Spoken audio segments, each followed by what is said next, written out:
Good morning, students. How are you? All of you will be fine. Then we were talking about voice. Our topic was voice. And in previous video, you watched some examples. Okay? Then look at the blackboard and notice some examples more. And after that, we will learn some necessary rules related to voice. Okay? Then, as you are given an example, students, as the type of sentences you are given, जिस तरह का sentence आपको दिया जाता है उसकी passive voice आपको उसी तरीके की बनानी होती है. ठीक है? अगर आपको एफर्मेटिव सेंटेंस दिया जाता है तो पैसिव वॉइस भी एफर्मेटिव रहती है. अगर आपको निगेटिव सेंटेंस दिया जाता है तो पैसिव वॉइस भी निगेटिव रहती है. अगर आपको इंट्रोगेटिव सेंटेंस दिया जाता है तो इंट्रोगेटिव ही पैसिव वॉइस बनेगी. क्लियर? अब इंट्रोगेटिव सेंटेंस टू टाइप्स के होते हैं. एक तो वे सेंटेंस होते हैं जिनमें हेल्पिंग वर्ब स्टार्ट में होती है, यानी कि the sentence starts with helping verb and the sentence starts with W family. Clear? There are two types of interrogative sentence. If the sentence starts with helping verb, then you should also start the sentence of passive voice with helping verb. And if the sentence starts with W family, then the word of W family will be as it is in passive voice. ठीक है? Through some examples, we clear the topic. As you are given the sentence, we were watching a dance drama. We were watching a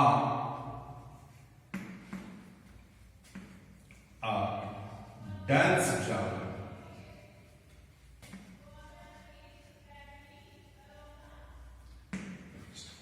We were watching a dance drama. Okay? First of all, to change it into passive voice, you have to identify which tense is given to you. सबसे पहले आपको tense को identify करना है. And here you are seeing we is plural subject and with plural subject you are given verb plus watch. What is watch? Watch means देखना. First form of the verb in which ing is joined, जिसमें ing को जोड़ा गया है. तो was verb के साथ verb की first form plus ing, that is the identification of past continuous tense. And yesterday you have been told, आपको कल ये बताया गया था कि अगर टेंस कंटिन्यूअस में दिया जाता है तो पैसिव वॉइस बनाते समय उसमें बीइंग जोड़ा जाता है. अगर सेंटेंस आपको कंटिन्यूअस टेंस में दिया जाता है तो पैसिव वॉइस बनाते समय उसमें आप बीइंग जोड़ देते हैं, उसी की हेल्पिंग वर्ब में बीइंग जोड़ देते हैं. देखिए एग्जांपल को, see very attentively. We is the subject, verb is helping verb, watch first form of the verb and a dance drama as an object. Okay? Then to change it into passive voice, a dance drama.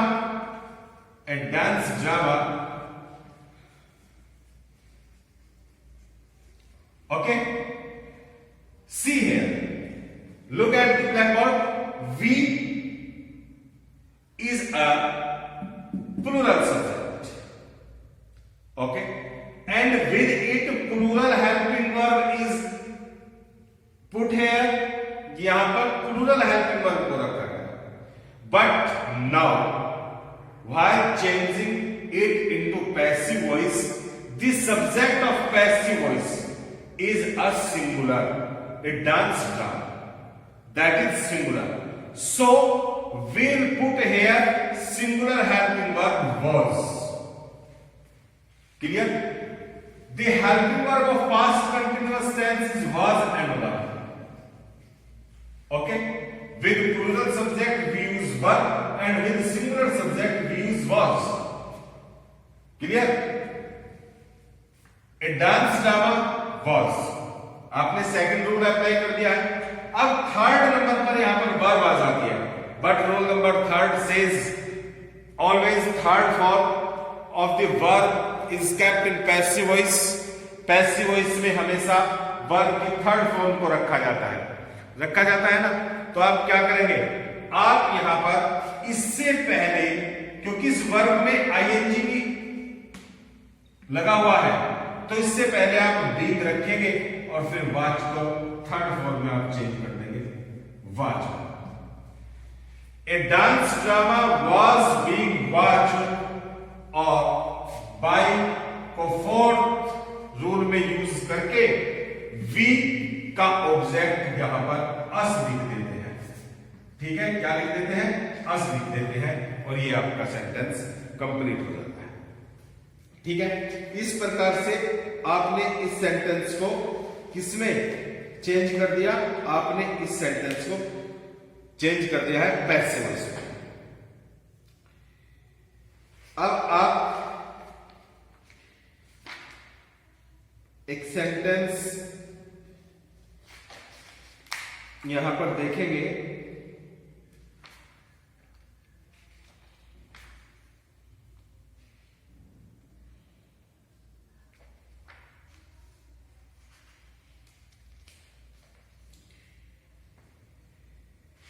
जैसे sentence में आपको कहा गया है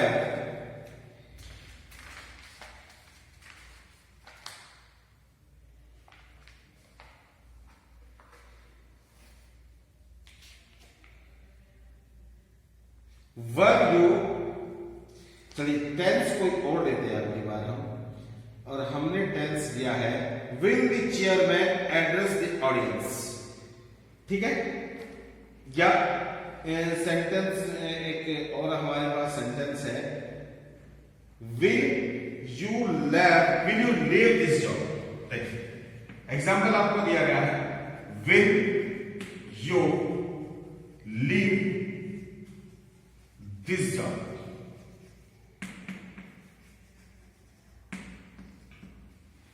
अब देखिए यहां पर हम टेंस को फाइंड आउट करते हैं, तो विल के साथ वर्ब की फर्स्ट फॉर्म को रखा गया है लीव इज छोड़ना, ये first form of the verb है. Then the tense is future indefinite, and future indefinite tense when you change it the helping verb of future continuous should be used here. Okay, means जब हम इस sentence को passive voice में change करेंगे तो हमें इसकी पैसिव वॉइस बनाते समय फ्यूचर कंटिन्यूअस की हेल्पिंग वर्ब को यूज करना है. एंड फ्यूचर कंटिन्यूअस की हेल्पिंग वर्ब क्या है, फ्यूचर कंटिन्यूअस की हेल्पिंग वर्ब होती है विल बी और शैल बी. ठीक है, तो देखते हैं यहां पर ये हेल्पिंग वर्ब है, यहां पर ये सब्जेक्ट है, ये first form of the verb है, and this is the object of active voice. Okay, so as the sentence start with helping verb, you should also put the helping verb. आपको भी helping verb से ही शुरुआत करनी है sentence की. ठीक है, कैसे करेंगे, हम will को as it is रखेंगे. क्लियर? फिर यहां पर सब्जेक्ट आ जाता है, तो हम ऑब्जेक्ट को सब्जेक्ट बना करके रखेंगे will this job. ठीक है, फिर क्या करना है, फिर हमको बी लगाना है, बी, क्योंकि हमको फ्यूचर कंटिन्यूअस की हेल्पिंग वर्ब यूज करनी है विल बी और शैल बी. तो विल दिस जॉब. अब यहां पर क्या, सब्जेक्ट की जगह आपने सब्जेक्ट रख दिया, लेकिन ऑब्जेक्ट को सब्जेक्ट बनाना. फिर वर्ब आ गई, वर्ब से पहले आपको क्या रखना है, बी रखना है. ठीक है, और फिर ये जो वर्ब है, इस वर्ब की थर्ड फॉर्म को आप यूज कीजिए, और लीव की थर्ड फॉर्म होती है left. Will this job be left roll number 4 में आप बाई को यूज करेंगे और यू का ऑब्जेक्ट यू ही होता है और ये क्वेश्चन मार्क लगा दिया जाता है। क्लियर? ये आपकी पैसिव वॉइस होगी। एक वो सेंटेंस जो डब्ल्यू फैमिली से स्टार्ट होता है, उसकी पैसिव वॉइस आप किस तरीके से आप उसको पैसिव वॉइस में चेंज करेंगे, वो सेंटेंस जो डब्ल्यू फैमिली से स्टार्ट होता है। क्लियर? देखिए, how do you do this sentence में आपको कह दिया गया है how do you do this, आप इस कार्य को कैसे करते हैं, ये क्वेश्चन। ठीक है, तो क्या करेंगे? देखिए, याद रखना यहां पर आपको डब्ल्यू फैमिली का कोई भी वर्ड दिया जाता है। आप डब्ल्यू फैमिली जानते हैं? डब्ल्यू फैमिली मतलब इंट्रोगेटिव वर्ड। यहां पर मैं आपको एक बार लिख करके बता देता हूं डब्ल्यू फैमिली को। ठीक है, इसको हम डब्ल्यू फैमिली बोलते हैं। क्या होता है डब्ल्यू फैमिली में? जैसे व्हाट होता है, व्हाट मीन्स क्या, व्हाई होता है क्यों, वेयर कहां, व्हेन कब, हाउ कैसे, हु कौन या किसने, which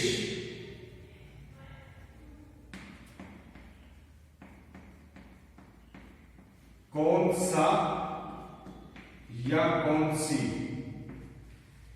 okay, these words are related to W family. So when you are given W family, the sentence starts with W family. The word of W family will be same as it is. That is no change. But be careful in case of who. आपको इनमें से कोई भी word अगर दिया गया है, what दिया है, व्हाई दिया है, वेयर दिया है, व्हेन दिया है, तो उस वर्ड को आप एज इट इज रखेंगे, उसमें कोई चेंजिंग नहीं करेंगे और सेंटेंस की शुरुआत भी उसी से करेंगे। ठीक है, जैसे यहां पर हाउ आपको दिया गया है तो हाउ से ही सेंटेंस को शुरू करेंगे। क्लियर? लेकिन याद रखें कि उसमें ये हु ना आता हो, इसीलिए हमने यहां पर इसको स्टार पॉइंट इसको रिमार्क कर दिया है, स्टार पॉइंट पर इसको टिक किया है। क्यों?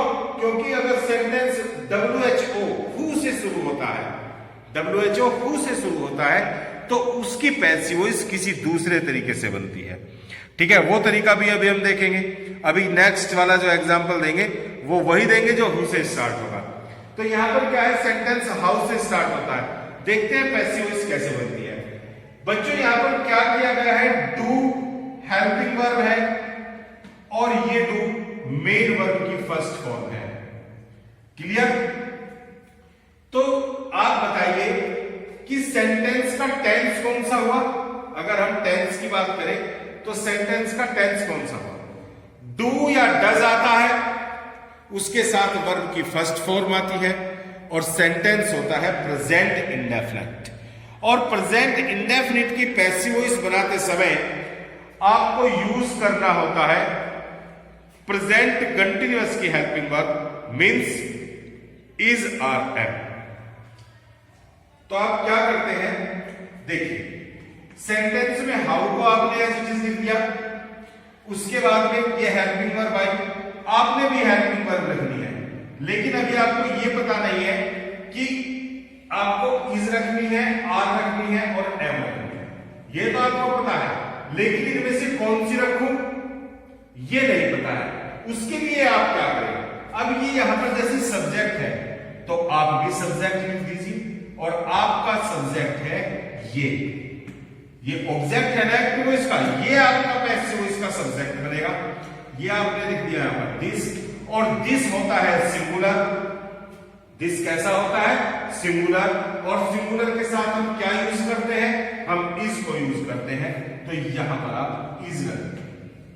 क्लियर? हाउ इज दिस अब आ गई वर्ब की फर्स्ट फॉर्म, लेकिन पैसिव वॉइस में तो मुझे वर्ब की थर्ड फॉर्म को यूज करना होता है, तो डू की थर्ड फॉर्म हम यूज कर रहे हैं, that is done. How is this done?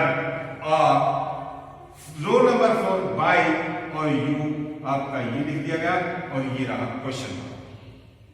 ठीक है, तो सेंटेंस अगर डब्ल्यू फैमिली से शुरू होता है तो उसकी पैसिव वॉइस भी डब्ल्यू फैमिली से ही शुरू होती है।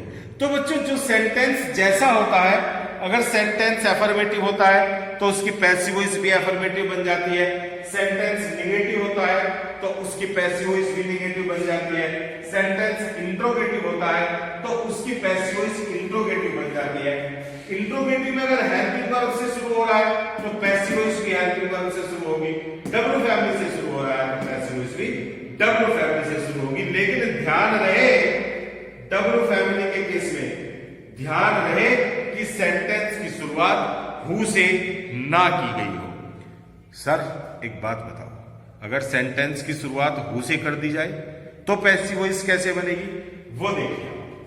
देखिए अब हम सेंटेंस को देखते हैं, जो सेंटेंस हु से स्टार्ट हो रहा है उसको हम किस तरीके से पैसिव वॉइस में चेंज करें। ओके, तो सेंटेंस में आपको बता दिया गया और सेंटेंस आपको दिया गया है, ये लीजिए, हु किल्ड अ स्नेक। सांप को किसने मारा? हु किल्ड अ स्नेक, सांप को किसने मारा? ये सेंटेंस आपको दिया गया है और इसकी पैसिव वॉइस आपको बना, तो ये सेंटेंस आपको दिया गया है। First of all we have to identify which tense is given in the particular sentence. Here the verb is kill, okay, and the second form is used here. Verb की second form आपको दी गई है। In which tense we use second form of the verb? The tense is past indefinite. Okay, open the chart before you, अपने सामने अपने chart को खोलिए। ठीक है, तो वहां पर आप देख रहे हैं कि वर्ब की सेकंड फॉर्म पास्ट इंडेफिनिट में है, और जब पास्ट इंडेफिनिट की पैसिव वॉइस बनाई जाती है तो पास्ट कॉन्टिन्यूअस की हेल्पिंग वर्ब मींस वाज या वर को यूज किया जाता है। देख रहे हैं ना आप सभी लोग, तो वाज या वर को यूज किया जाएगा। तो हमें ये पता चल गया कि इस सेंटेंस को जब हम पैसिव वॉइस में कन्वर्ट करेंगे तो उसमें या तो वाज लगाना पड़ेगा या फिर वर लगाना पड़ेगा। क्लियर? अब देखिए बच्चों, ये डब्ल्यू फैमिली का भी वर्ड है, ठीक है, इंट्रोगेटिव वर्ड भी है, और ये सब्जेक्ट भी है, और ये यहां पर ऑब्जेक्ट है। तो जब आपको उस सेंटेंस की पैसिव वॉइस बनानी हो जो हु से स्टार्ट होता है, तो आप क्या करेंगे? उसे आप बाय हुम में चेंज कर देंगे। किसमें? By whom. तो इस हु को आपने बाय हुम में चेंज कर दिया। क्लियर? उसके बाद में आप एक ब्लैंक छोड़ देंगे और ये ब्लैंक होगा हेल्पिंग वर्ब के लिए। यहां पर आपको हेल्पिंग वर्ब रखनी है। समझ में आ गई इतनी बात? फिर आप इस ऑब्जेक्ट को सब्जेक्ट बनाएंगे और यहां पर रखेंगे। ठीक है, तो यहां पर आपने लिख दिया आ स्नेक, ऑब्जेक्ट का सब्जेक्ट बनाना है। ठीक है, और उसके बाद में एक ब्लैंक ये होगा और ये होगा वर्ब की थर्ड फॉर्म। ठीक है, वर्ब यहां पर कौन है? किल है। किल की सेकंड और थर्ड फॉर्म होती है किल्ड। ओके, अब यहां की बात है, यहां हमें हेल्पिंग वर्ब रखनी है। जैसा कि मैं आपको पहले ही बता चुका हूं कि सेंटेंस का जो टेंस है वो पास्ट इंडेफिनिट है, और पास्ट इंडेफिनिट टेंस की पैसिव वॉइस बनाते समय हम क्या यूज करते हैं? हम वाज या वर को यूज करते हैं। तो एक स्नेक के साथ में आप वाज रखेंगे या वर रखेंगे? क्या रखेंगे? वाज रखेंगे। तो यहां पर आप लिख देंगे वाज, और ये आपकी पैसिव वॉइस हो जाती है कंप्लीट और क्वेश्चन मार्क ये रहा। फिर से सुनिए, हु को आपने बाय हुम में चेंज कर देना है, उसके बाद आपको ब्लैंक्स छोड़ देना है हेल्पिंग वर्ब के लिए, फिर ऑब्जेक्ट का सब्जेक्ट बना करके यहां लिखेंगे और फिर वर्ब की थर्ड फॉर्म पर आप अपने सेंटेंस को कंप्लीट कर देंगे।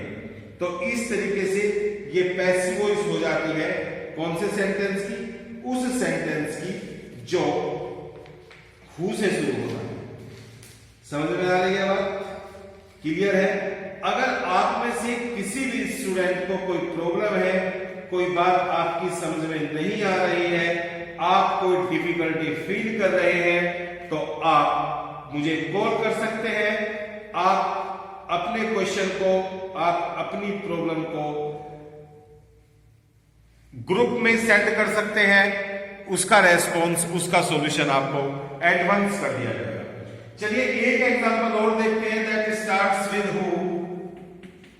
सेंटेंस में आपको कह दिया who had burned, B-U-R-N-D, burned, who had burned those papers,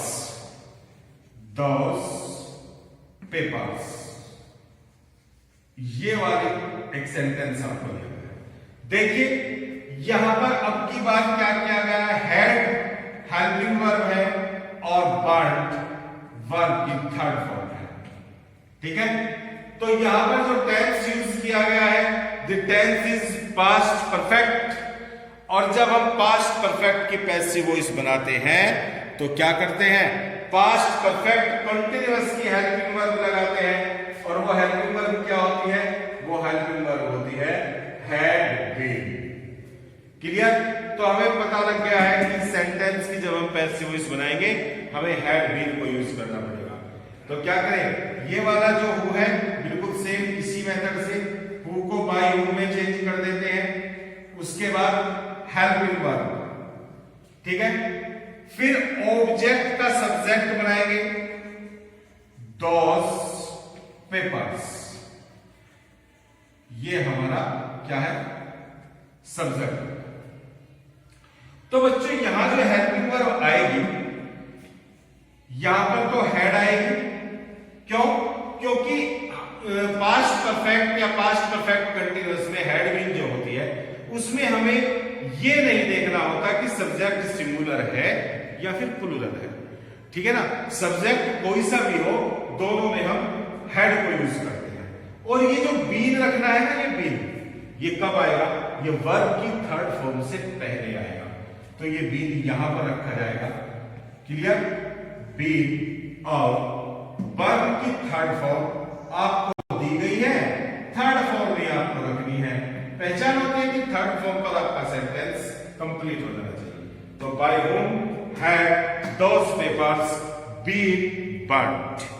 okay, this was the passive voice of the sentence that starts with the W family word who. Clear? Next, whenever you are given in a sentence modals, then with modals you add be to change it into passive voice. देखिए जब कभी आपको sentence में models दे दिए जाते हैं, models कौन होते हैं, मॉडल्स होते हैं आपके, देखते रहिए आप, जब कभी आप सेंटेंस में मॉडल देख रहे हो, ठीक है, जैसे आपको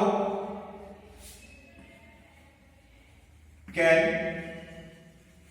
could, may, might, should, must, ought to, OUGST, ought to, इनको हम मॉडल्स बोलते हैं।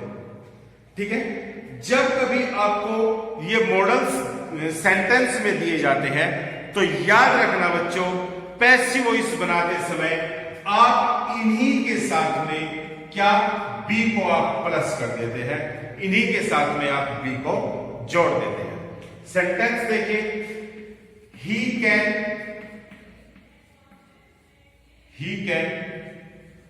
do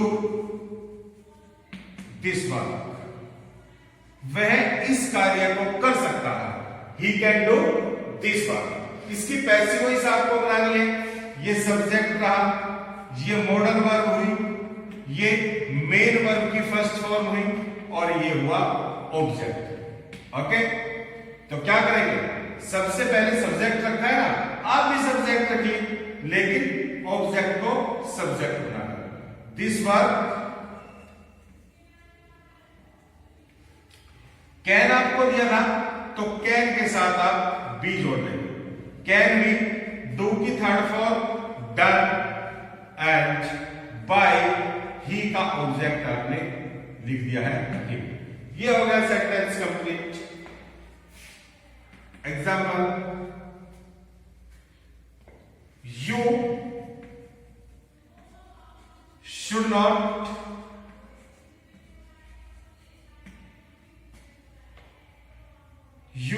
not leave this job. आपको ये जॉब नहीं छोड़नी चाहिए. तो क्या करेंगे? देखते रहिए.